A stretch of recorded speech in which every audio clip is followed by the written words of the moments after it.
Wassalatu wassalamu ala ashrafil mursalin Nabiyyina wa maulana Muhammadin wa ala alihi wa sahbihi ajma'in. Wa ashhadu an la ilaha illallah wahdahu la syarika lah. Wa ashhadu anna Muhammadan abduhu wa rasuluh. Salawatu rabbi wa salamu alaih wa ala alihi wa ashabihi wa man tabi'ahum bi ihsanin ila yaumiddin. Alhamdulillah, puji syukur kita haturkan kehadirat Allah Subhanahu wa taala. Di kesempatan waktu duha ini kita bisa berjumpa bersama dalam suasana online, dan semoga Allah Ta'ala memberkahi pertemuan kita di kesempatan kali ini. Alhamdulillah kita sudah dibersamai oleh guru kita Al-Ustadz Al-Fadil Dr. Syafiq Riza Basalamah Hafizahullahu Ta'ala Wara'ah dalam acara bedah buku fikih bermadhab. Dan di buku ini, walhamdulillah, beliau memberikan kata pengantar. Setelah beliau mendapatkan atau setelah beliau membaca sebagian dari buku yang kami antarkan ke beliau. Baik, selanjutnya kita akan menyapa beliau. Beliau sudah hadir di studio SRB di Lorong Faradisa di Jember. Assalamualaikum warahmatullahi ya Ustadzana. Waalaikumsalam warahmatullahi Masya wabarakatuh. Allah, Masya Allah. Sahlan. Bashir Kif lana halak? bihalikum ya Ustadz. Alhamdulillah. Masya Allah, barakallahu fikum, barakallahu fikum. Masya Allah. Sihatukum Ustadzana. Tetap padat meskipun Ramadan Ustadz ya, jadwalnya. Nggak, masalahnya kita tetap ngajar Ustadz ya. Masya Allah. Kampus tetap Oh, ada Masya Allah, kampus perkuliahan. belum. Tapi mungkin keluar kota nggak juga kayaknya Ustadz. Masya Allah, Tapi barakallahu fikum. alhamdulillah dengan adanya online ini anak nggak perlu ke Jogja ya Ustadz. Masya Allah. Insya Allah di satu kesempatan nanti Ustadz harus ke Jogja untuk bedah buku ya. Yassarallahul umur, yassarallahul umur. Insya Allah ya. Alhamdulillah. Yassarallahu umurana. Ustadz, di Jember puasa hari apa Ustadz? Kita hari Ahad Ustadz, kita puasa. Masya Allah. Alhamdulillah. Berarti selisih dengan kami yang ada di Jogja. 10 menit setelah Jember kami Ustadz. Masya Allah. Barakallahu fikum Ustadz. Barakallahu fikum. Baik Ustadz, kita punya waktu kurang lebih 1 jam 15 menit. Dan nanti tetap ada kesempatan bagi para pemirsa, baik yang bergabung di ANB Channel, atau yang bergabung di SRB Channel, atau yang melalui relay, bisa melayangkan beberapa pertanyaan melalui nomor WhatsApp di nomor 0812 2156 7890. Kami ulang, Anda bisa mengajukan pertanyaan di nomor WhatsApp 0812 21567880. Dan kami juga melayani melalui telepon interaktif di nomor 0812 2444 3344. Baik, selanjutnya kami berikan kesempatan kepada Al-Ustadz Al-Fadil untuk menyampaikan pengantar kurang lebih 30 menit. Kepada beliau, faliyatafaddal mashkuran. Masya Allah. Jazakumullah khairan. Alhamdulillah. Segala puji bagi Allah. Wassalatu wassalamu ala Rasulillah. Salat dan salam semoga tercurahkan untuk utusan Allah baginda Nabi kita Muhammad alaihi salatu wassalam. Untuk keluarga beliau, untuk istri-istri beliau, untuk putra-putri beliau, dan untuk seluruh sahabat Nabi. Semoga Allah meridhai kita bersama mereka. Amma ba'd, yang pertama, ana ucapkan selamat kepada umat Islam yang berada di Nusantara dan berada di muka bumi ini atas kedatangan bulan Ramadan. Yang semoga Allah menjadikan bulan ini bulan yang penuh dengan semangat untuk kita. Karena sejatinya Allah telah memberkahi bulan ini. Allah telah membuka pintu-pintu surga, menutup pintu-pintu neraka. Setan-setan pun dibelenggu. Penyeru kepada kebaikan setiap malam mengatakan ya baghiyal khair, atau sejak awal Ramadan mengatakan ya baghiyal khair, wahai orang yang ingin kebaikan, aqbil. Ini saatnya. Saatnya kita berebut, berlomba-lomba meraih kebaikan. Wa ya baghiyal syarr, yang hatinya masih condong dengan keburukan, dengan kejahatan, tahan. Berhenti kau berbuat dosa. Dan paling tidak kita sekarang bisa berhenti sejenak di kajian ini yang akan membedah buku, ya subhanallah. Ana ucapkan juga terima kasih kepada Ustadz Amin Nurbait sebagai penulis buku ini. Dan kita ini punya banyak kesibukan. Kalau diikutin kesibukan kita, kita nggak akan pernah baca buku. Sehingga mau tidak mau kita harus punya waktu untuk membaca buku. Allah Azza wa Jal menurunkan perintah pertama adalah Iqra. Dan kitab yang harus kita banyak baca adalah Al-Quranul Karim, dan kita berada di bulan Al-Quranul Karim. Taib, ana ketika mendapatkan kiriman buku ini oleh Ustadz Ami Hafizahullah Ta'ala, ana benar-benar termotivasi untuk membaca, ya. Dan ini pentingnya kawan dan sahabat. Kalau kita punya kawan yang suka menulis, yang suka membaca, mau tidak mau kita akan termotivasi gitu loh. Sehingga kehadiran buku ini mendorong ana lihat, ya Allah, Ustadz Ami udah nulis buku lagi gitu loh. Ana kapan nulis sampai seperti itu? Yang kedua, ketika beliau minta ana membaca, mau tidak mau, ana harus membaca. Samping untuk menambah ilmu, ya, menambah wawasan kita. Karena al-ilmu bitta'allum. Ilmu itu didapat dengan belajar. Bukan dengan santai, dengan tidur, tapi dengan belajar. Di antara sarana belajar itu adalah dengan membaca.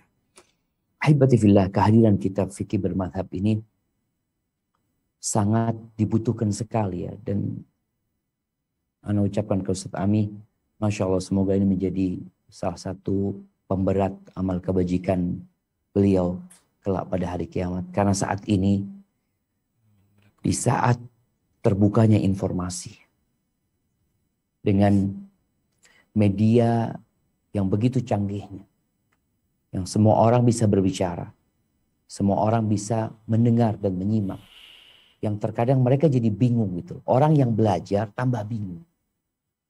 Sebagian mengatakan, dulu Ustadz, ana waktu nggak belajar, ana kok aman-aman aja, ya. Katanya Ustadz, ana jalanin udah gitu. Kayak kiai, ana kerjain. Setelah ana belajar, ternyata ustadz-ustadz ana pun yang ana belajar sama mereka beda pendapat gitu. Sehingga ana ini harus ikut yang mana gitu. Terkadang nanti akan ketemu pendapat-pendapat yang mengatakan ini pendapatnya Imam Syafi'i, dibantah lagi dan mengatakan ini pendapatnya gurunya Imam Syafi'i, ini pendapatnya Imam Malik, ini gurunya Imam Syafi'i gitu. Nanti ada yang mengatakan ini pendapatnya Imam Ahmad bin Hambal, dibantah lagi, oh pendapatnya Imam Ahmad, nih loh pendapatnya gurunya Imam Ahmad bin Hambal, itu Imam Syafi'i rahimahullahu ta'ala. Sehingga kita kadang-kadang jadi bingung. Kehadiran buku ini, ana lihat, kalau bicara fikih bermadhab ini, paling tidak membukakan jalan buat kita. Kita mau kemana? Kita mau ngapain? Tatkala kita mendapatkan satu permasalahan yang diperselisihkan, aku tuh harus seperti apa sih? Ana akan mulai, ya, membacakan sedikit, karena ana rasa antum butuh waktu yang cukup panjang. Ini dicetakan yang terbaru jadi berapa halaman, Ustaz? Jadi 358 totalnya. Masya Allah. Kalau jadi tambahannya plus 50 lebih, Ustaz. mukaddimahnya totalnya sekitar 400-an, Ustaz.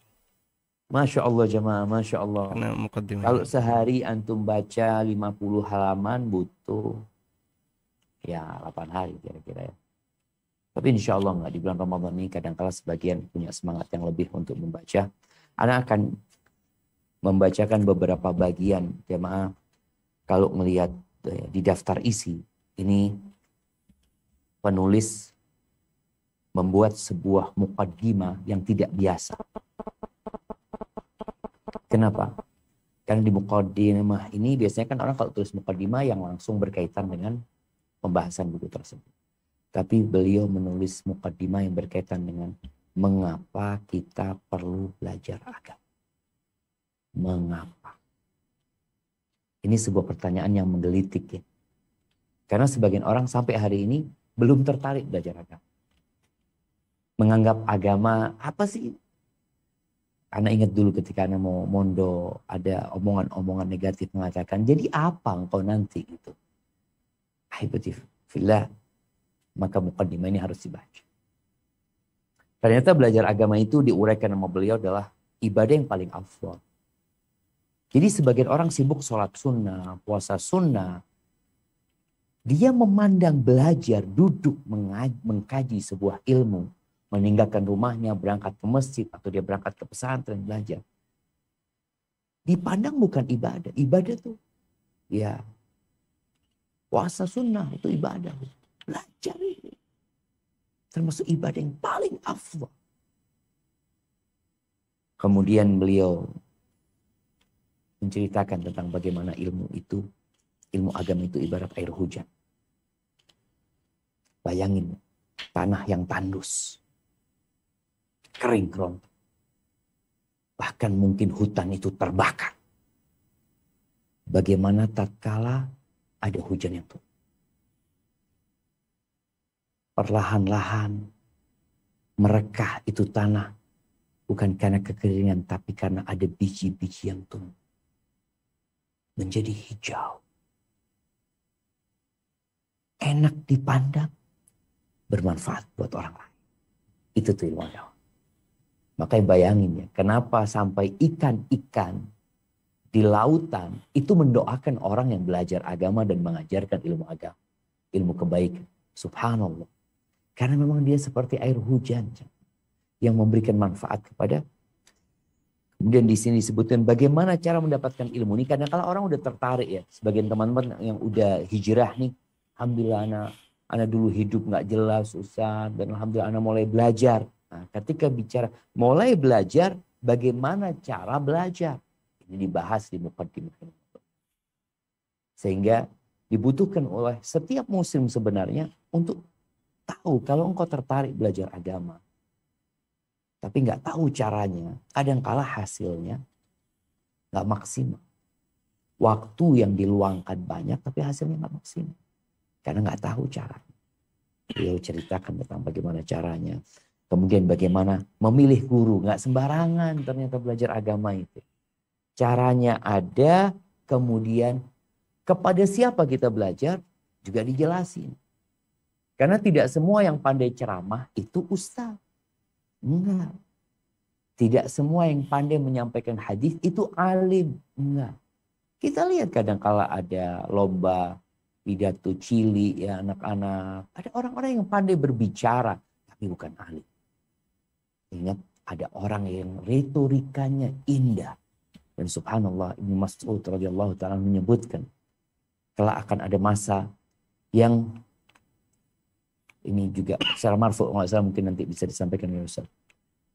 Ini maksudnya ada masa orang-orang ulamanya sedikit nanti, penceramanya banyak. Dan ini insya Allah beliau sudah menyebutkan di sini, kemudian bicara niat ya. Innamal a'malu binniyat, lalu pembahasan tentang kunci sukses dalam belajar. Kemudian beliau membahas tentang ilmu yang bermanfaat. Setelah belajar agama, kenapa ditutup dengan ilmu yang bermanfaat? Karena ada orang-orang yang belajar agama nggak manfaat. Bicara ilmu manfaat itu umum ya. Artinya ada ilmu dunia yang bermanfaat. Tapi kalau bicara ilmu agama yang seharusnya bermanfaat, tapi ternyata oleh sebagian orang dijadikan alat untuk bermaksiat. Sehingga ilmu itu mudarat. Atau ilmunya tidak memberikan perubahan kepada diri. Maka buat teman-teman yang udah pada hijrah, yang udah pada belajar, yang di pesantren, perlu nih tahu. Antum udah 6 tahun di pesantren. Antum udah hafal Al-Quran. Antum udah lanjut kuliah. Kuliah di Medina, balik umpamanya. Coba engkau tanyakan, kira-kira ilmu yang Anda pelajari manfaatnya. Ini beliau mengulas hal itu agar setiap muslim jadi tahu ketika dia udah belajar, dia perlu adakan evaluasi apakah ilmu dia manfaat atau tidak. Baik, kemudian beliau membahas tentang fikih dalam mengambil dalil ya. Sekarang kan kita sering mendengar ucapan, ini ada dalilnya nih. Oh, itu amal nggak ada dalilnya. Nah, di sini beliau membahas tentang fikih dalam mengambil dalil. Apa yang disebut dengan dalil? Dan bagaimana kita menyimpulkan hukum dari dalil tersebut? Apa dalil-dalil yang muktabar, yang dapat dijadikan sandaran? Karena sebagian orang ketika disampaikan qala Allah, dia bantah. Dengan apa? Kata gurunya. Loh, ini dalil bukan? Nah, itu dibahas. Kemudian bicara hadis ya. Kalau bicara beliau sebutkan di sini sumber ajaran agama Islam adalah wahyu.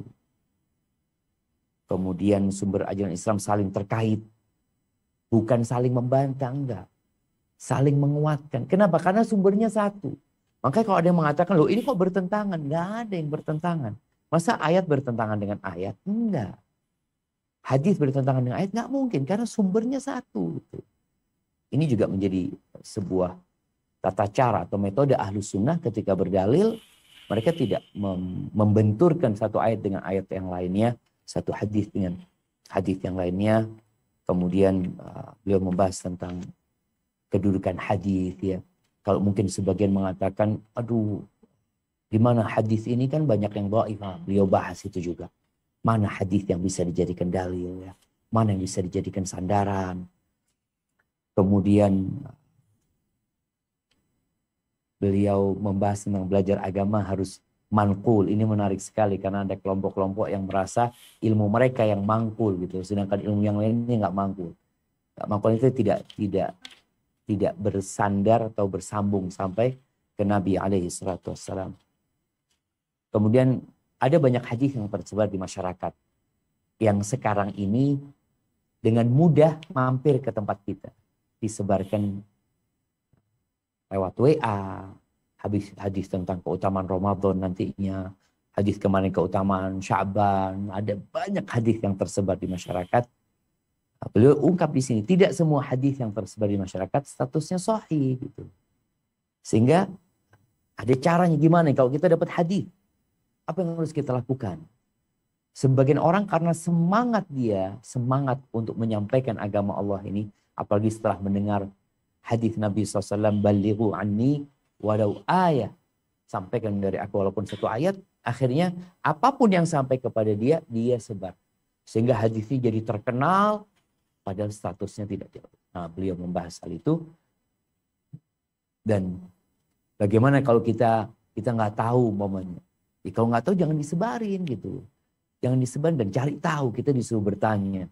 Jadi setiap muslim perlu ketika dia dapat sebuah hadis dan dia nggak tahu ini sahih atau dhaif, dia bertanya dan tidak segera menyebarkan.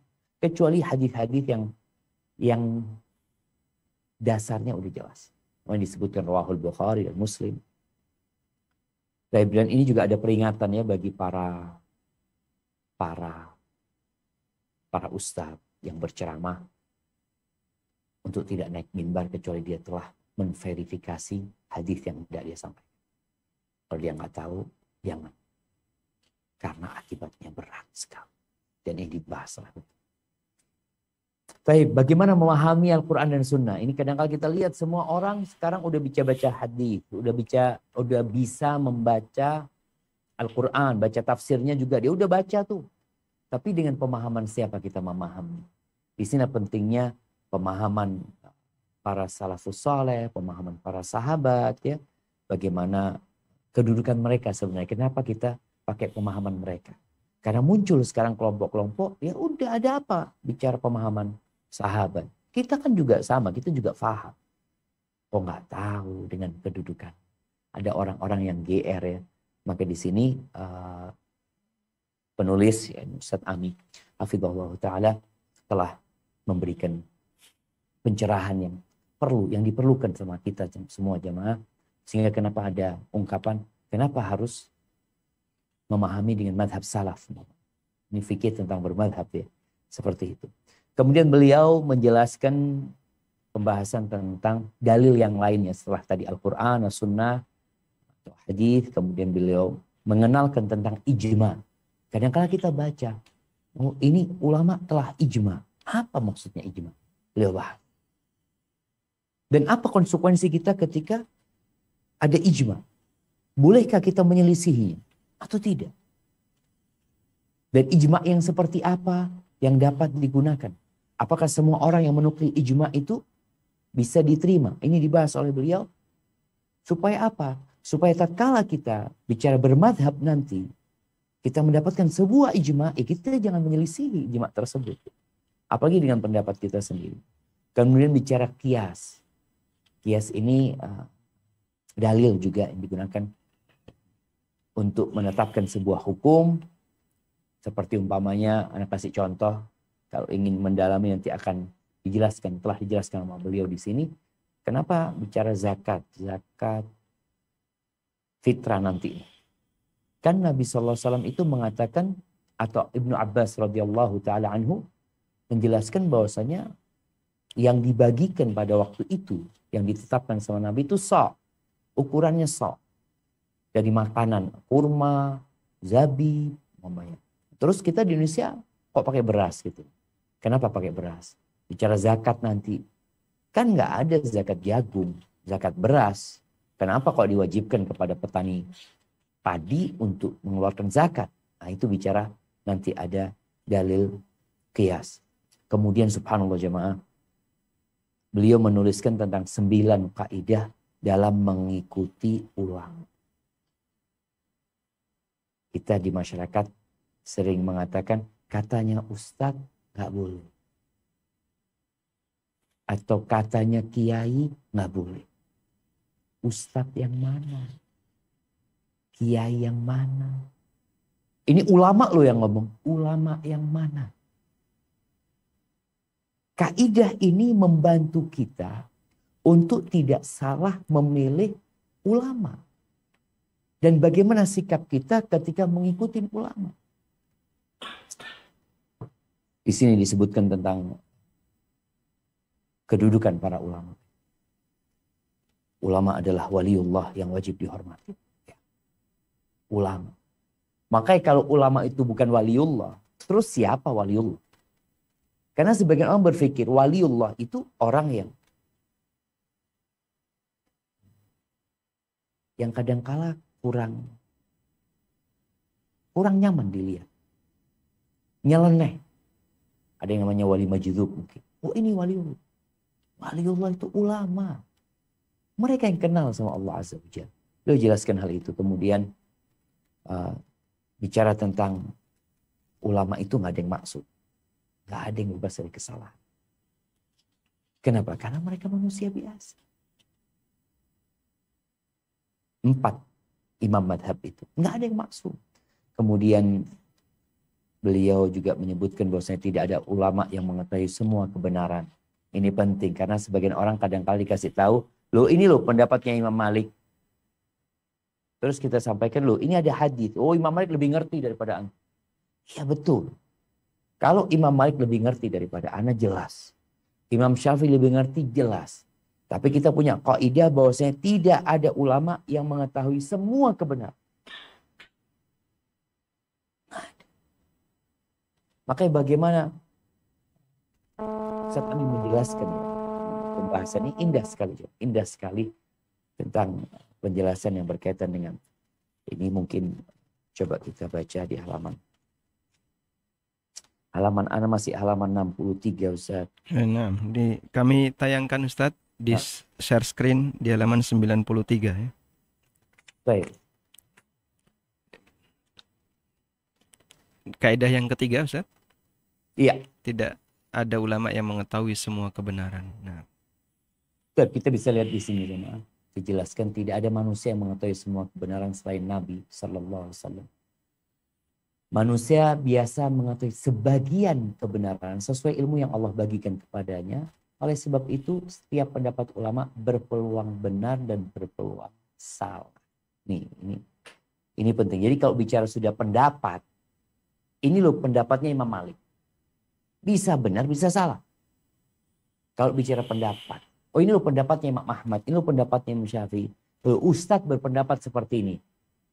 Ini pendapatnya Ustadz Amin. Makanya kadang-kadang kita melihat Ustadz Ami beda pendapat namanya sama Ustadz Arifin atau sama Ustadz Irwandi. Ada Ustadz yang berbeda. Ba'dahu. Ba'dahu tuh lihat, beliau mengatakan sebagian berbeda gitu. Masya Allah. Karena memang secara keilmuan ya Ustadz Ami tidak mengetahui semuanya sebagaimana Ustadz Arifin atau Ustadz Irwandi enggak gitu. Sehingga ketika kita paham dengan kaidah ini, kita tidak perlu membentur-benturkan lagi nanti. Kenapa? Karena ini pendapat. Ini hanya pendapatnya beliau. Begitu pula tatkala kita mengatakan qala Syafi'i. Ini pendapat Imam Syafi'i. Imam Syafi'i umpamanya mengatakan kunut itu wajib. Baik. Ternyata Imam Ahmad mengatakan tidak. Sebagian orang kan mengatakan, loh, lebih berilmu mana? Imam Syafi'i apa Imam Ahmad gitu loh. Imam Ahmad ini muridnya Imam Syafi'i. Kadang-kadang orang seperti itu. Enggak, jemaah. Kemudian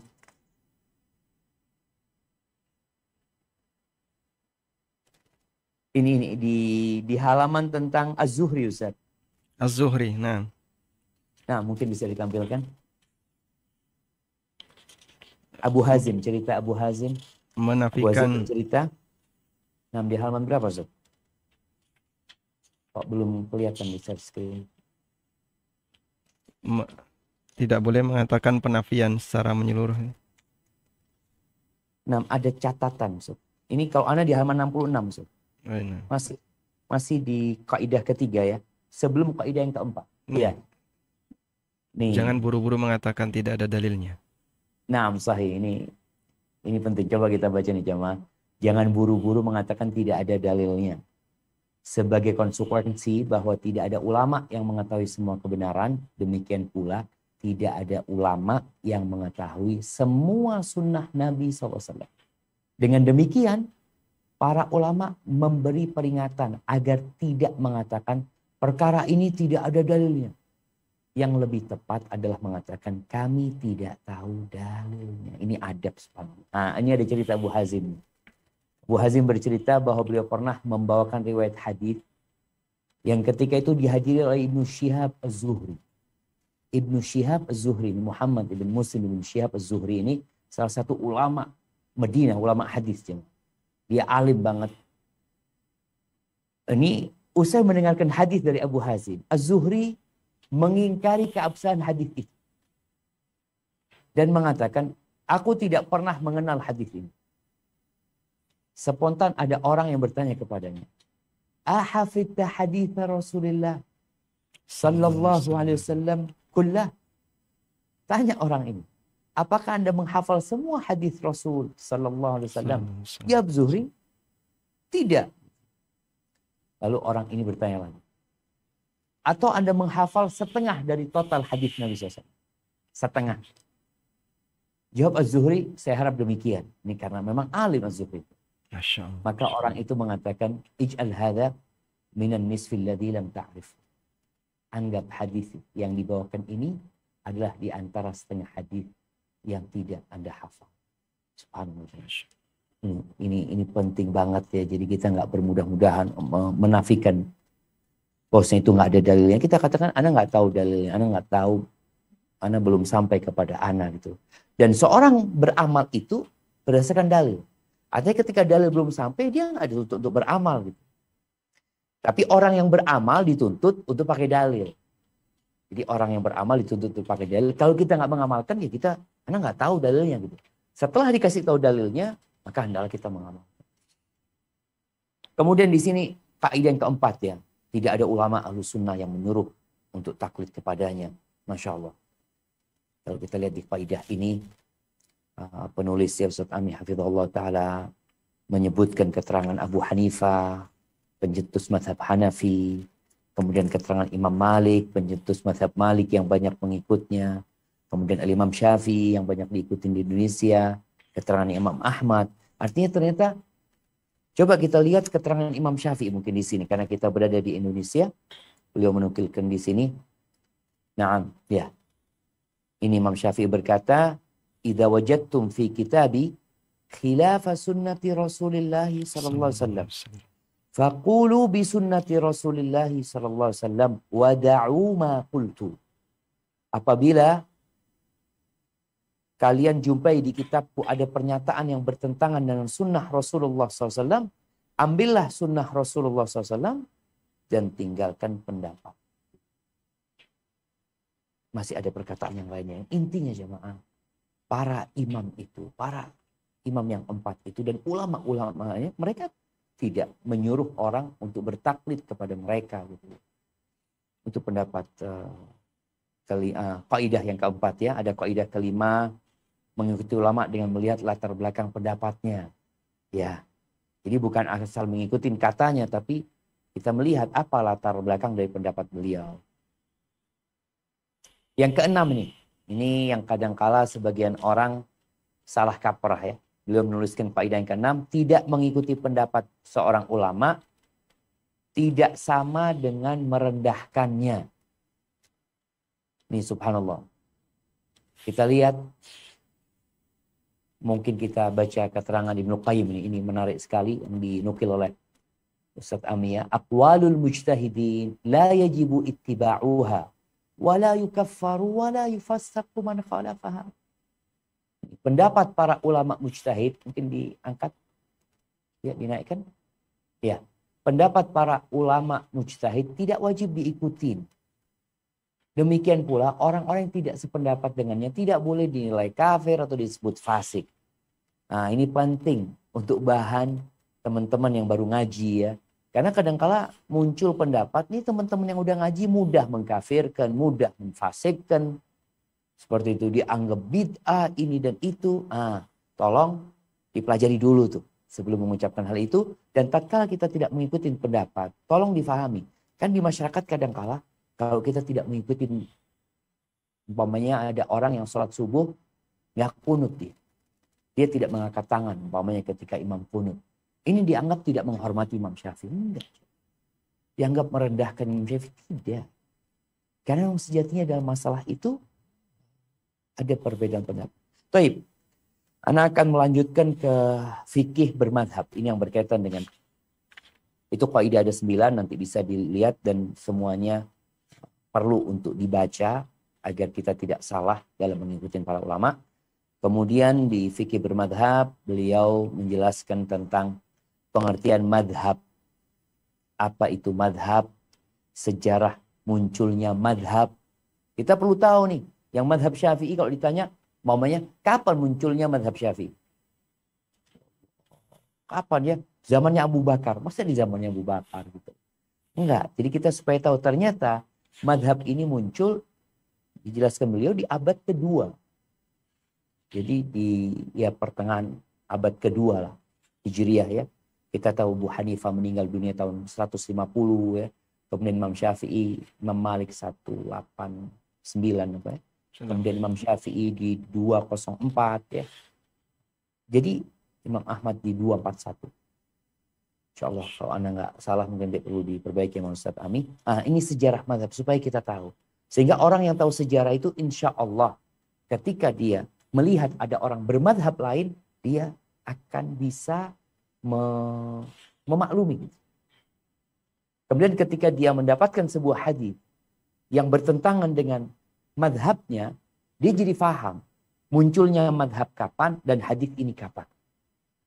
Kenapa Imam Syafi'i mengatakan, kalau engkau dapatkan ucapanku bertentangan dengan hadis Nabi SAW, engkau tinggalkan ucapanku. Tinggalkan pendapatku. Imam Syafi'i sadar bahwasanya dia tidak mengetahui semua hadis Nabi SAW. Jadi ada hadis-hadis yang beliau tidak pernah mendengarnya. Dan kita tahu madhab ini ada sebelum buku-buku hadis itu dicetak. Sebelum kitabnya Imam Bukhari dicetak. Sebelum kitabnya Imam Muslim dicetak. Sebelum ya Imam Ahmad bin Hanbal mungkin sudah mulai ketika itu. Tapi yang jelas para ulama hadis belum membukukan buku mereka. Dan madhab ini sudah ada. Baik, kemudian ini ada pembahasan tentang madrasah ahlul hadis dan ahlul ra'i. Beliau menjelaskan kenapa ada pendapat mungkin yang lebih banyak mengutarakan nalarnya ya, daripada hadis. Apa penyebabnya, apa latar belakangnya, dan bagaimana kemudian berkembangnya itu madhab. Kemudian madhab-madhab ini tersebar di mana aja, kita perlu tahu jemaah. Kemudian Ada pertanyaan, mengapa hanya 4 madhab yang terkenal? Apa memang madhab itu cuma 4? Enggak sebenarnya. Karena kalau bicara madhab ini adalah, mungkin kita bisa buka lah pengertian madhab ini apa ya, supaya kita dapat ilmu juga sebelum baca buku ini. Di halaman 876. Oh, di halaman Ana ya. Di halaman situ coba. Halaman Tentang berapa? tentang apa Ustaz? Tentang definisi madhab, Ustaz. Oh, definisi madhab. Nah, بالفوق. تفضل. Taib. Taib ini pengertian madhab ya. Istilah madhab berasal dari kata dasar zahab. Secara bahasa, kata ini memiliki 2 makna. Yang pertama maknanya bagus, al-hasan, indah, nawarah. Berdasarkan makna ini, emas disebut zahab. Kita tahu emas itu zahab karena dia indah, dia berkilau ya, indah sekali. Baik. Yang kedua, madhab maknanya alur perjalanan. Mahallud dhihab. Oleh sebab itu, madhab si A artinya, oleh sebab itu dikatakan madhab si A, artinya alur perjalanan si A. Nah, istilah apa kalau secara istilah? Para ulama memberikan banyak definisi untuk madhab. Di antaranya, yang di sini disebutkan, mungkin kita ke pendapat Syekh Dr. Umar Al-Ashqar ya. Nah. Dia memberikan kesimpulan madhab. Beliau mengatakan al-manhajul fiqhi alladhi salakahu faqihun mujtahid ikhtassa bihi min bainil fuqaha adda bihi ila ikhtiyari jumlatin minal ahkam fi majali ilmi furu'. Yang artinya metodologi fikhiyah yang ditempuh oleh ulama mujtahid. Nah, beliau nanti membahas juga yang mujtahid seperti apa maksudnya gitu loh. Supaya kita jangan berpikir semuanya punya madhab. Ini madhabnya Ustadz Syafiq. Atau madhabnya Ustadz Ami. Ini madhabnya Ustadz. Nah, ini berkaitan dengan ulama-ulama faqih yang mujtahid. Yang dia disebutkan yang berbeda dari ulama yang lainnya. Yang berpengaruh terhadap pilihan sejumlah hukum dalam masalah fikih cabang. Itu disebut madhab. Jadi kadangkala dia pilihan lah. Kalau disebut bisa dijadikan pilihan, ini pendapat pilihan dari faqih yang mujtahid. Dari ulama-ulama lain, maka dikatakan ini madhabnya Imam Syafi'i. Ini madhabnya Imam Syafi'i. Kadangkala madhabnya Imam Syafi'i sama, ini pendapat ini siapa aja yang mengatakan, oh ini Syafi'i, Maliki, Hambali. Yang menyelisih siapa? Hanafi. Kadang-kadang terjadi seperti itu. Seperti nanti kita akan lihat nih, ketika pembayaran zakat fitrah atau pembayaran fidyah, sebagian mengatakan bayarnya nggak boleh pakai duit. Sebagian mengatakan nggak apa-apa gitu. Nah ini madhabnya siapa? Ternyata yang mengatakan nggak boleh pakai harta adalah madhab jumhur ya. Adapun yang mengatakan boleh pakai harta itu adalah madhabnya Abu Hanifah rahimahullah ta'ala. Ini beliau bahas di sini. Kemudian beliau membahas tentang tingkatan dalam bermadhab. Haruskah kita bermadhab? Masya Allah. Ini masalah yang kadang-kala membuat sebagian orang menuduh teman-teman ini, antum ini nggak bermadhab gitu loh. Apa sih hukum bermadhab itu sebenarnya? Beliau uraikan di sini. Terus belajar metodologi madhab. Kemudian di sini ada perbedaan antara taklid dengan bermadhab. Sebagian orang mengatakan saya madhabnya Syafi'i. Atau saya madhabnya Malik. Padahal sebenarnya enggak. Dia taklid sebenarnya. Nggak punya madhab dia. Madhabnya dia, nah ini beliau akan bahas ini cara orang awam bermadhab. Gimana sih cara orang awam bermadhab? Yang sejatinya mungkin sebagian mereka itu hanya bertaklid aja. Kemudian ini beliau sampaikan ya. Sebagian kita yang ada pembahasan ini yang ke-8 di fikih bermadhab tentang menggabungkan aneka madhab. Ada orang-orang yang ngambil madhab dari madhab yang enak-enak dia gabung. Itu bagaimana hukumnya? Kemudian di ke-9 ini ada larangan memaksakan madhab kepada orang lain. Subhanallah jemaah. Ada kisah Imam Malik yang bagus sekali. Kemudian anak ingin yang ke-10. Ustaz. Jangan hanya belajar satu madhab saja. Di halaman di tempat anak ini ada halaman 122.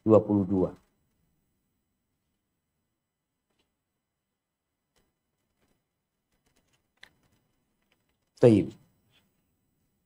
Tentang apa Ustaz? Ke-10, jangan hanya belajar satu madhab saja. Nah. Ini Masya Allah jemaah. Beliau mengatakan membatasi diri hanya belajar satu madhab terkadang memberikan efek samping. Di antaranya mengingkari pendapat lain tanpa melihat latar belakang. Ini Asy-Syatibi mengatakan ya. Mungkin langsung baca artinya. Karena waktu kita, Masya Allah. Kayaknya Ana udah kelewatan waktunya. Maksudnya kalau baca buku ini kita, kalau berhenti di tengah kayaknya nggak nyaman Ustaz. Nah, kita menikmati Ustaz Syafiq menyampaikan pembahasan. Barakallahu fikum. Taib ini disebutkan oleh Imam Asy-Syatibi membiasakan para pelajar untuk tidak mengkaji kecuali satu madhab. Terkadang menjadikannya mengingkari semua madhab selain madhabnya. Selama dia tidak menelaah dalil-dalilnya. Hal tersebut menyebabkan munculnya kebencian terhadap para ulama yang telah diterima oleh masyarakat karena keutamaan dalam masalah agama. Nah, ini jemaah. Ana pernah kejadian, ini sebelum Ana baca selanjutannya. Kejadian Ana Ustaz sholat subuh di kapal laut. Waktu itu menuju ke Kalimantan ya. Karena Ana belajar gak pakai kunut sholat subuhnya.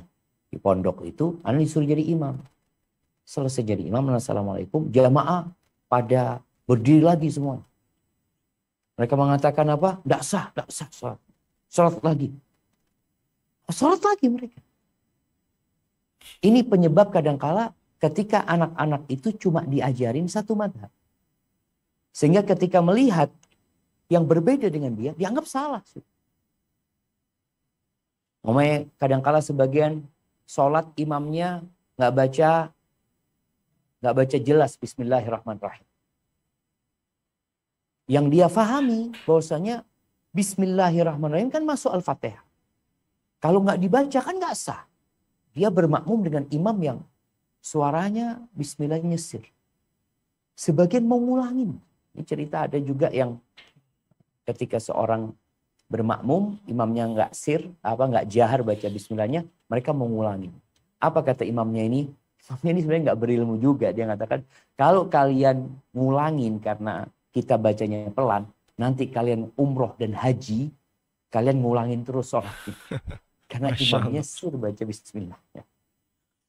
Jadi kadang-kadang memang perlu ada ya pembelajaran buat mereka. Ini ada cerita nih. Cerita yang menarik sekali, subhanallah ya. Ceritanya, baik. Suatu ketika, ini tahun 543 Hijriah. Suatu ketika Imam Abu Bakar At-Turtusi datang ke daerah perbatasan Abu Syu'ara. Di daerah ini masyarakatnya bermadhab Malikiyah. Dipimpin oleh Abu Thamnah. Ketika sholat mereka tidak mengangkat tangan. Baik saat rukuk maupun bangkit. Tidak. Pada saat waktu zuhur, Abu Bakar At-Turtusi masuk ke masjid. Beliau pun masuk ke shaf pertama dan melakukan sholat sunnah. Di dalam masjid ada Abu Thamnah. Tadi pemimpin daerah itu. Bersama beberapa orang bawahan. Ketika mereka melihat Imam Abu Bakar At-Turtusi mengangkat tangan saat ruku dan iktidal, Abu Thamnah langsung berkomentar, "Ala tara ila hadal masyriqi, kaifa dakhala masjidana, qumu ilaih, faqtuluhu, warmu bihi fil bahri fala yarakum ahad." Tidakkah kamu perhatikan orang dari daerah timur ini? Bagaimana bisa dia masuk ke masjid kita? Tangkap dan bunuh dia. Lalu buang jasadnya ke laut agar tidak ada satu orang pun yang tahu. Bayangin jangan. Antum lanjutkan cerita terakhirnya gimana? Gimana ceritanya Abu Bakar ini? Mau dibunuh gara-gara angkat tangan. Kenapa? Karena masyarakat taunya ya harus harus nggak ngangkat tangan gitu. Kalau ngangkat tangan ini sudah menyelisihi, bahkan mungkin dianggap murtad, keluar dari agama, sehingga diperintahkan untuk dibunuh. Baik, akhir cerita dari Abu Bakar bisa antum baca di buku ini dan menarik sekali. Kemudian belajar fikih ikhtilaf ini penting sekali, jemaah. Di situ ternyata ada masalah-masalah yang memang boleh ada perbedaan pendapat, beliau jelasin. Tapi ada masalah-masalah yang tidak boleh ada perbedaan. Kemudian sikap kita kalau terjadi perbedaan pendapat, apa yang harus kita lakukan ya? Ini penting, dan di kaidah ada pengantar tentang ijtihad. Ini penting juga karena kadang-kala ada orang yang tidak pantas berijtihad, dia mengatakan dirinya ijtihad. Lalu beliau membahas tentang kaidah dalam taklid ya. Bagi orang yang bertaklid kan kadang-kala ini ada pembahasan yang menarik berkaitan dengan taklid. Tunggu bentar, di mana ya? Kasih tanda tadi. Ya di halaman 210. Yang di ketiga Ustaz. Orang yang taklid tidak bebas hisab. Siap. Di pengertian taklid ya. 242. Di halaman 242. Nah. 242. Bismillah.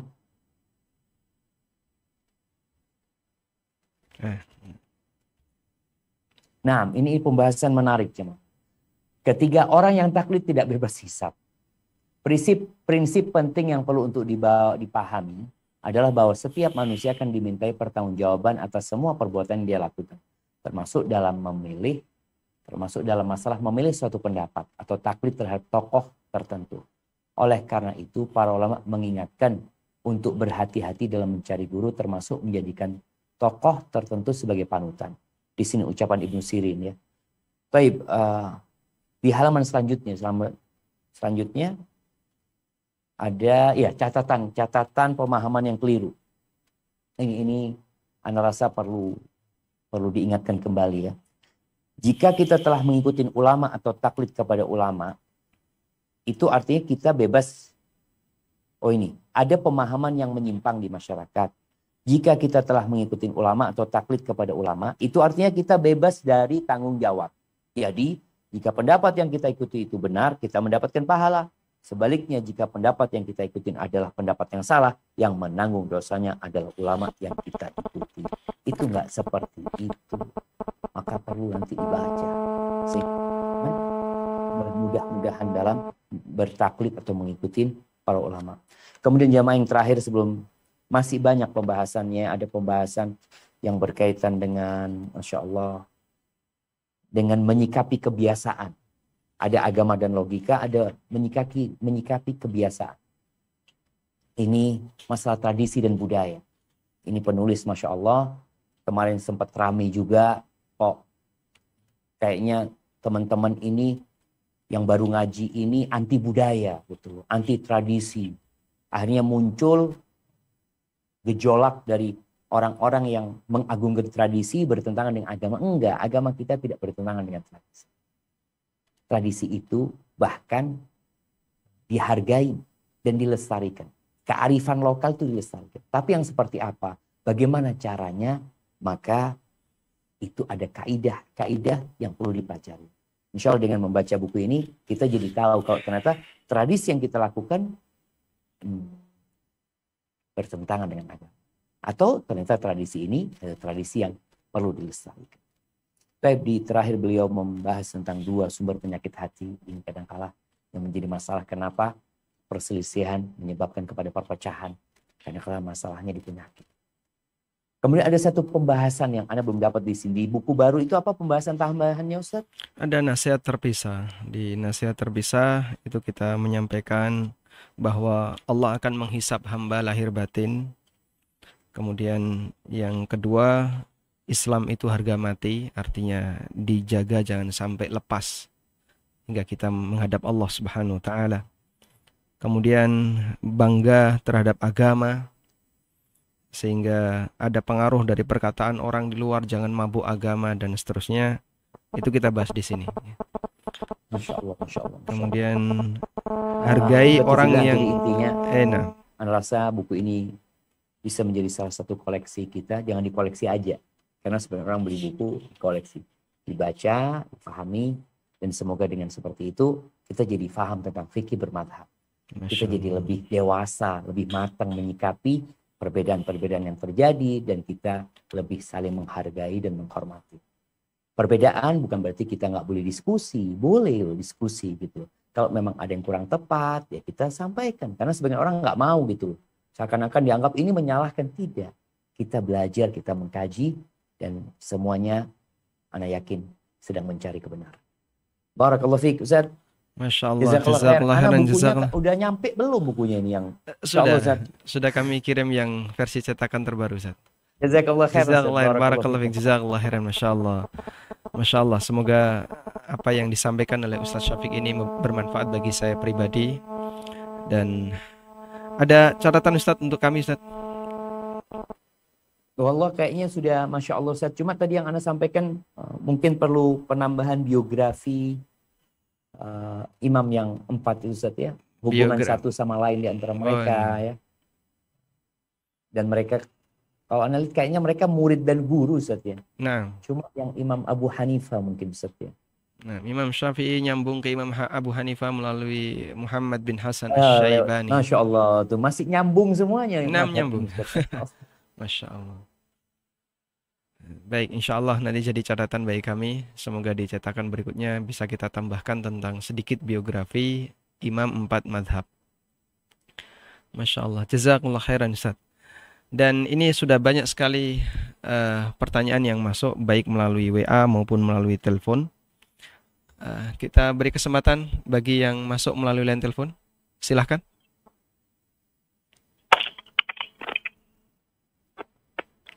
Silahkan. Anda sudah terhubung, silahkan. Assalamualaikum. Waalaikumsalam. Baik, silahkan Ibu. Saya mau tanya. Assalamualaikum. Waalaikumsalam warahmatullahi. Silakan Ibu. Jadi di tempat kami kan ada sholat rawat ya. Itu masjidnya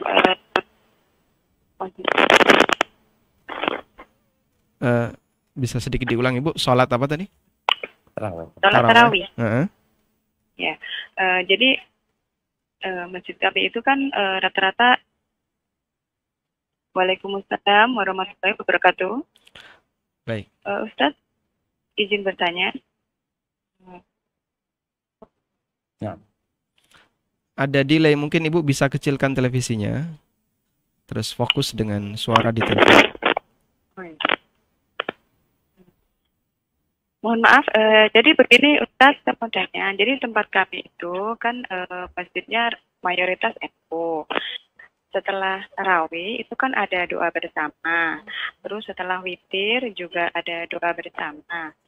Dan setelah itu ada salam-salaman gitu. Nah, suami saya kan agak bingung ya. Itu gimana ya Ustadz ya? Apakah kita doanya ikut bersama atau sendiri saja? Dan kalau salaman, apa kita tetap salaman? Atau bagaimana? Karena kalau tidak nanti dibilang sombong begitu Ustadz. Itu saja Ustaz dari saya. Jazakallahu khair, barakallahu fikum. Wassalamualaikum warahmatullahi wabarakatuh. Waalaikumsalam warahmatullahi wabarakatuh. Terima kasih, Bu. Baik Ustaz. Barangkali Ustaz bisa memberikan saran Ustaz. Masuk pembahasan Ustaz yang di halaman berapa nih Ustaz? Yang berkaitan dengan khilaf ini Ustaz. Nah. Perbedaan pendapat, macam-macam perbedaan pendapat Ustaz. Iya, sahih. Di fikih ikhtilaf ada perbedaan pendapat yang muktabar dan tidak muktabar atau bagaimana Ustaz? Nah, sahih. Ya, ini kita lihat ini termasuk yang dibahas oleh Ustadz Ami ya, dalam kitabnya di fikih ikhtilaf ya. Beliau membahas tentang macam-macam khilaf. Teman-teman, ada khilaf yang muktabar, ada yang nggak muktabar. Kalaupun kita nggak sesuai dengan pendapatnya, apa yang harus kita lakukan ya. Ini penting jemaah. Tapi kalau kepada pertanyaan tadi Ustaz ya, mungkin nanti Ustaz bisa tambahkan. Anda lihat masyarakat kita, alhamdulillah di Indonesia ini kita hidup damai dan tentram jemaah. Cuma tadi kita perlu belajar fikih bermadhab sehingga ketika terjadi perbedaan tidak menyebabkan perpecahan. Kalau bicara tarawehnya, kita lihat ada yang 11, ada yang 23, ada yang sholatnya 22, ada yang sholatnya 4, ya. 4, 4, 3. Kemudian witirnya juga kita lihat ada yang witirnya langsung 3. Ada yang witirnya 2 plus 1. Ada yang seperti sholat maghrib umpamanya witir. Ketika menghadapi hal itu maka kita harus melihat apakah ini memang khilaf yang muktabar. Kalau khilaf muktabar maka kita perlu saling menghargai dan menghormati. Atau kadang-kala khilafnya khilaf tanawu, itu Ustaz Ami juga jelasin. Ada khilaf yang bertentangan, ada khilaf tanawu yang artinya boleh, dua-duanya boleh gitu loh. Karena sebagian mengatakan sholatnya harus 23. Harus 23. Yang 11 salah. Yang 11 mengatakan yang 11 ini yang sahih, yang sunnah, yang 23 ini bid'ah. Kadang-kala seperti itu. Jadi memahami tentang khilaf ini penting. Baik, berkaitan dengan yang selanjutnya setelah tarawih. Ini kalau tadi kita bicara khilaf masalah tarawihnya jelas itu ada perselisihan di antara para ulama dan sebagian ada khilaf tanawu yang menyatakan dua-duanya boleh, bahkan kita boleh sekali ini sekali itu. Berkaitan dengan baca doa, bicara baca doa, memang kita dianjurkan berdoa. Hanya saja apakah doanya berjamaah. Jadi kalau selesai sholat, ini termasuk waktu-waktu yang bagus untuk berdoa, apalagi sebelum salam. Silahkan berdoa. Tapi kalau umpamanya mereka doa berjamaah, ya sudah kita doa sendiri minta sama Allah Azza wa Jalla. Kita berdoa memohon kepada Allah Azza wa Jalla. Baik itu setelah sholat tarawihnya atau setelah witirnya. Setelah witir ada doa khusus yang dianjurkan dibaca. Jadi artinya yang sesuai dengan sunnah kita amalkan. Subhanal Malikil Quddus, Subhanal Malikil Quddus, Subhanal Malikil Quddus ya. Itu termasuk yang dianjurkan dibaca selesai witir umpamanya. Kalau bicara salaman, ya ketika mereka ngajak kita salaman, maka kita salam. Artinya kalau ada orang yang ngajak kita salaman, ya kita salaman sama dia. Tapi nggak harus kita keliling. Antum lihat biasanya di masjid itu ada orang yang salaman, ada orang yang pulang, nggak ada masalah insya Allah. Jadi ketika kita berjumpa, dan ini pentingnya, amalkan yang sunnah. Apa yang sunnah? Ketika kita memang baru berjumpa dengan orang itu salaman. Jadi salaman ini, musafahah ini sunnah yang dianjurkan ketika berjumpa dan fadilahnya menggugurkan dosa-dosa kita. Nah, sebagian orang ini sunnahnya ditinggali. Maka antum hidupkan itu. Jadi suaminya sampaikan kepada suaminya, Mas engkau ya sudah. Kalau waktunya kau pulang, orang yang kau jumpain salami terus pulang, nggak ada masalah. Jadi kita berusaha untuk menghidupkan sunnah yaitu bersalaman dengan orang yang kita baru berjumpa dengan dia. Ketika masuk masjid pertama, sholat sunnah, kemudian ketemu sama orang-orang ahlan, kef halak, itu yang diamalkan. Ustaz, Masya Allah. Kira-kira tambahannya gimana Ustaz? Masya Allah, jazakallah khair Ustaz. Yakfi insya Allah. Baik, intinya kita juga perlu pandai memposisikan diri ketika bergaul di masyarakat Ustaz ya. Sehingga tetap bisa tadi akrab. Masalah khilaf jumlah rokaat yang kadang-kadang manusia ini apa Ustaz ya, terlalu kaku menyikapi gitu Ustaz ya. Jadi kalau masjidnya 11 rokaat dia nggak mau sholat Ustaz. Masya Allah. Yang ini yang kalau masjidnya 23 dia cari masjid lain dulu Ustaz. Ini gimana sebenarnya yang harus, ini khilaf yang seperti apa sih Ustaz? Kalau dari sisi jumlah kita mengakui bahwasanya ini termasuk khilaf tanawu Ustaz, yang pendapat yang lebih kuat dalam hal ini. Cuman perlu diperhatikan dari sisi kualitas sholatnya Ustaz, barangkali kalau yang perlu dipertimbangkan. Jika memang Anda misalnya tidak bisa mengikuti cepatnya gerakan imam di situ sehingga membuat kita tidak tumak nina atau kita tidak bisa khusyuk, yaitu pertimbangan yang mengharuskan kita memberi nasihat kepada Pak Imam. Banyak jumlah rakaatnya silahkan, tapi harus tumak nina, ini yang penting karena itu bagian dari rukun sholat Ustaz. Masya Allah, Masya Allah. Itu. Jadi yang biasa 23 nggak apa-apa, sesekali yang 11 kan Ustaz?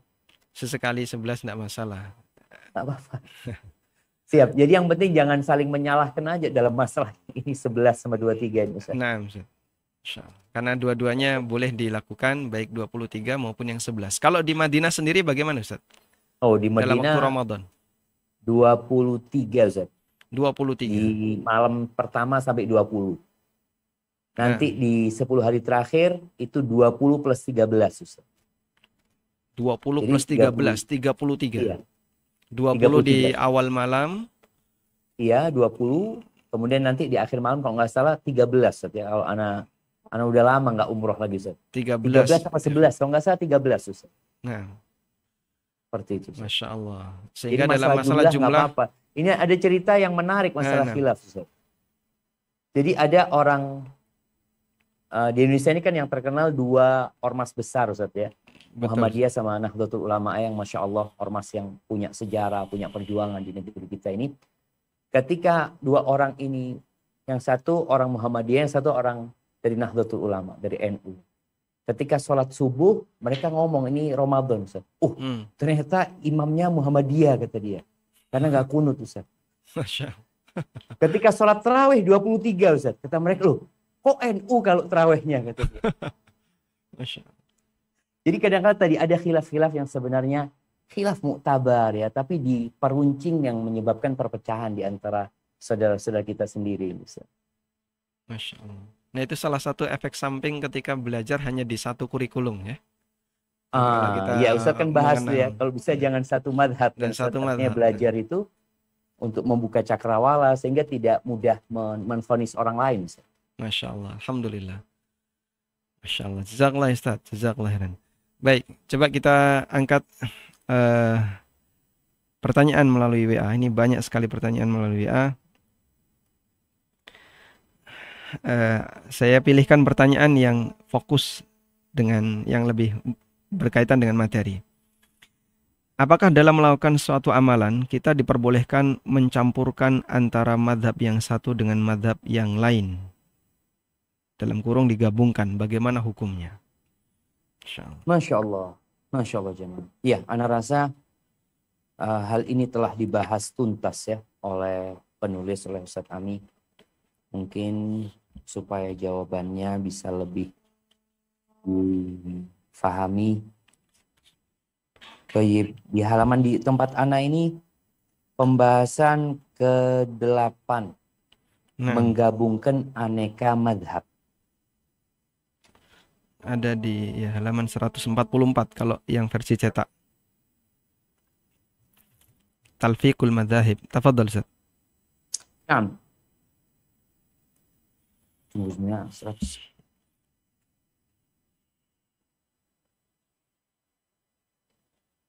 Nah, mahibati fillah, kita lihat ya di halaman ini mungkin bisa ditampilkan Menggabungkan aneka madzhab. Iya. Kami sudah tampilkan. Silahkan. Belum kelihatan. Oh, baik, share screen-nya putus ya.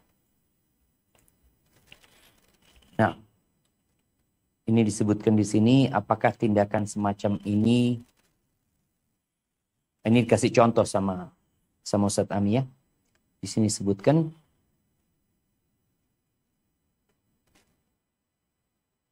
atau kita baca definisi dulu. Definisi menggabungkan ya. Definisinya disebutkan di sini, yang dimaksud dengan at-talfiq antar madzhab adalah mengambil ruang hukum sahnya sebuah perbuatan dari masing-masing madhab. Setelah diketahui hukum batalnya perbuatan, ini ada salah ketik, perbuatan tersebut jika ditinjau dari masing-masing madhab. Sebagai contoh nih, beliau memberikan contoh menyentuh wanita yang bukan mahram tanpa pelapis termasuk pembatal wudhu dari madhab Syafi'i. Tetapi bukan pembatal wudhu dalam madhab Hanafiyah. Kemudian keluarnya darah dari selain kemaluan termasuk pembatal wudhu menurut Hanafiyah. Tetapi bukan pembatal wudhu menurut Syafi'iyah. Dari dua pendapat ini, si A berpendapat bahwa menyentuh wanita yang bukan mahram tanpa pelapis tidak membatalkan wudhu. Dengan mengacu kepada pendapat madhab Hanafiyah. Adapun keluarnya darah dari selain kemaluan bukan pembatal wudhu dengan mengacu kepada madhab Syafi'iyah. Apakah tindakan semacam ini dibolehkan? Maka beliau menyebutkan ada dua keadaan. Yang pertama, talfik dengan maksud mencari yang paling ringan atau sengaja cari rukhsah. Maka ini terlarang. Beliau sebutkan ya. Ini perbuatan mengikuti hawa nafsu. Type yang kedua, talfik demi mencari kebenaran. ulama berbeda pendapat dalam hal ini. Pendapat pertama, talfik madhab, apapun alasan dan latar belakangnya adalah hal yang terlarang. Ini merupakan pendapat Ibn Abidin dari kalangan Hanafiyah. Pendapat kedua, talfik madhab selama dilakukan dengan latar belakang mencari kebenaran adalah hal yang boleh. Kayaknya Ustadz lebih milih yang pendapat ini kan Ustadz? Insya Allah. Nah, Nah, kami lebih jadi memilih. kalau dasarnya adalah mencari kebenaran, maka nggak masalah. Tapi kalau mencari yang mudah, itu yang terlarang. Mungkin seperti itu kesimpulannya Ustaz. Alhamdulillah, jazakallah khairan. Ya. Barakallahu fikum. Jazakallah, Masya Allah. Oke. Baik, ada telepon yang masuk? Baik, kita lanjutkan ke penanya melalui WA berikutnya.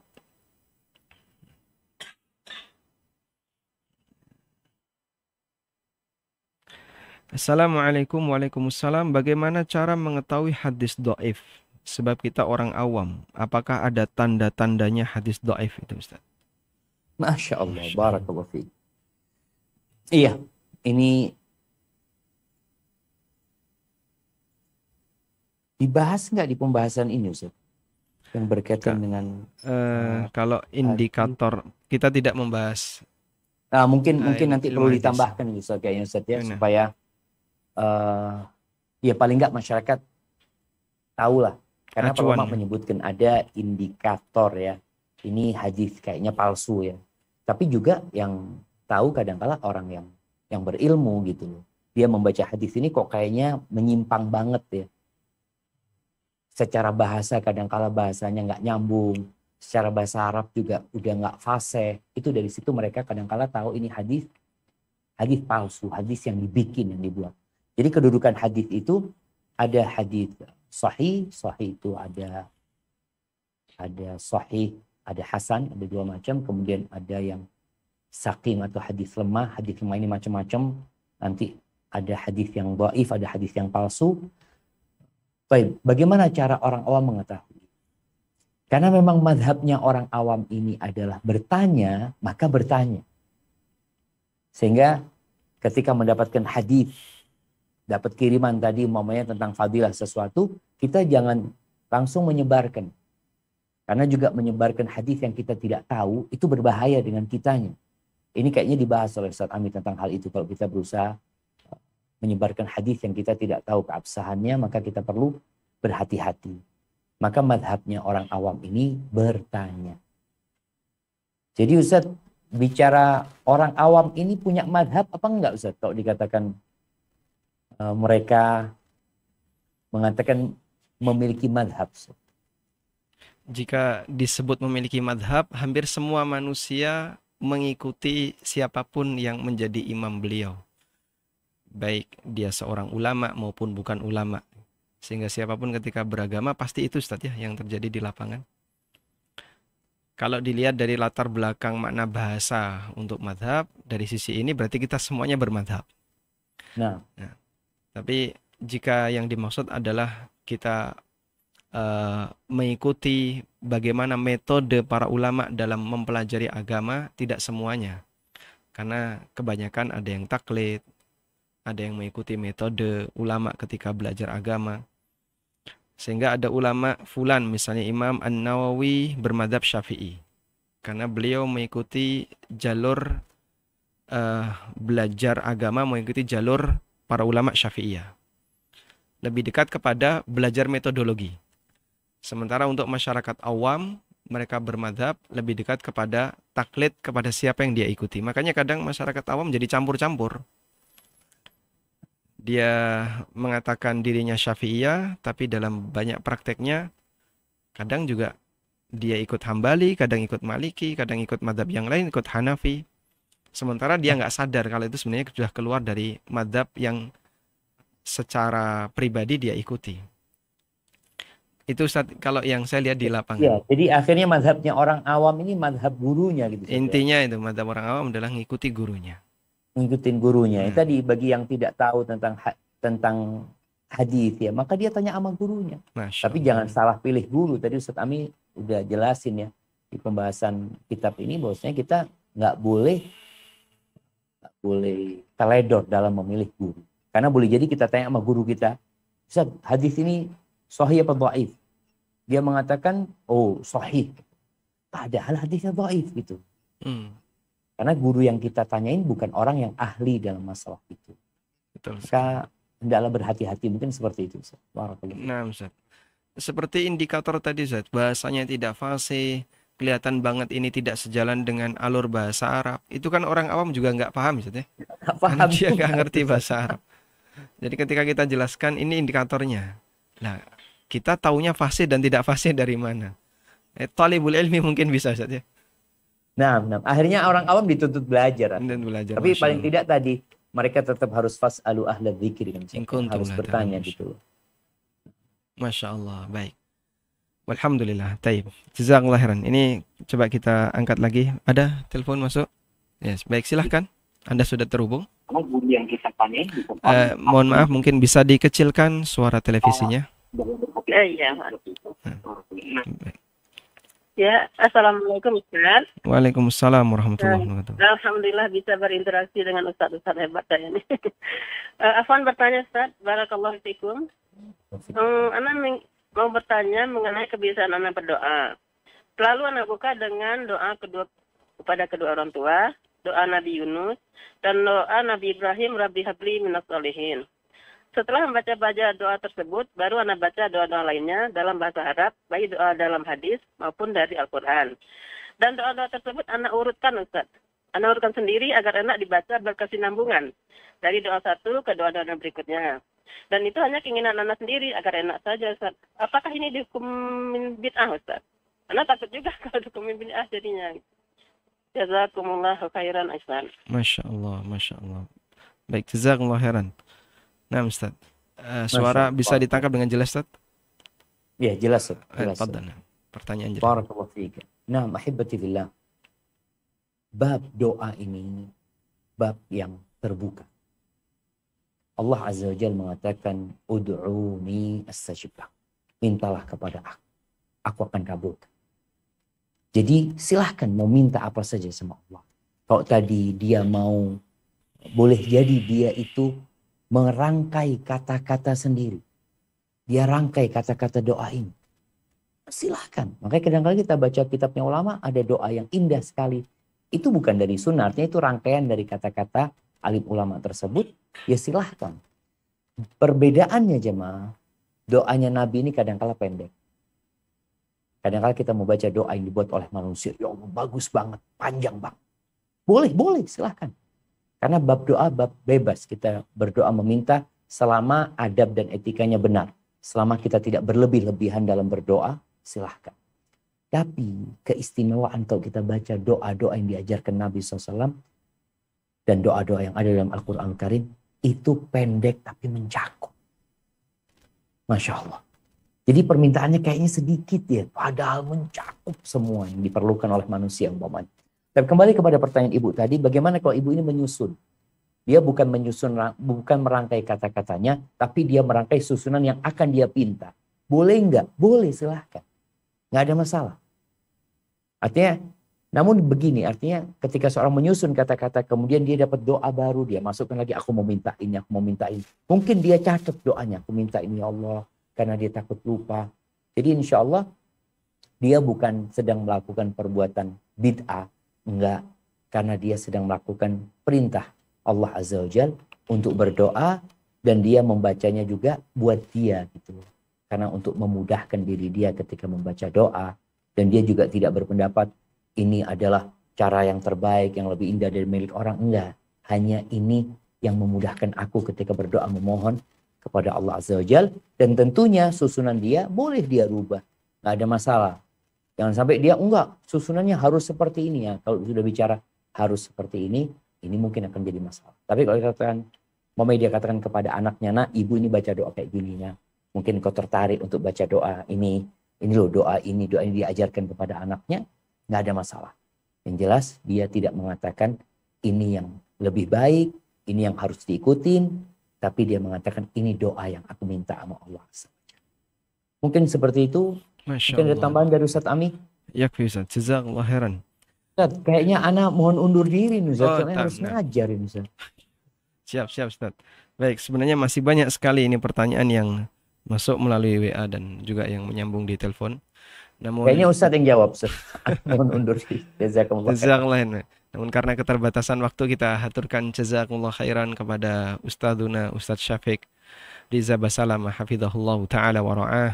Semoga Allah Ta'ala menjaga beliau dalam ketaatan, memberikan keberkahan untuk ilmu beliau dan usia beliau, sehingga bisa memberikan banyak manfaat bagi masyarakat dan kaum muslimin. Tayyib, kami haturkan jazakumullah khairan Ustadz, dan juga para pemirsa sekalian, baik yang tergabung di ANB Channel maupun SRB Official. Semoga pembahasan kita di waktu duha ini bermanfaat dan diberkahi oleh Allah Ta'ala. Jazakumullah khairan. Wa sallallahu ala nabiyyina Muhammadin wa ala alihi wa sahbihi wa sallam, wa akhiru da'wana anil hamdulillahi rabbil alamin. Subhanakallahumma wa bihamdika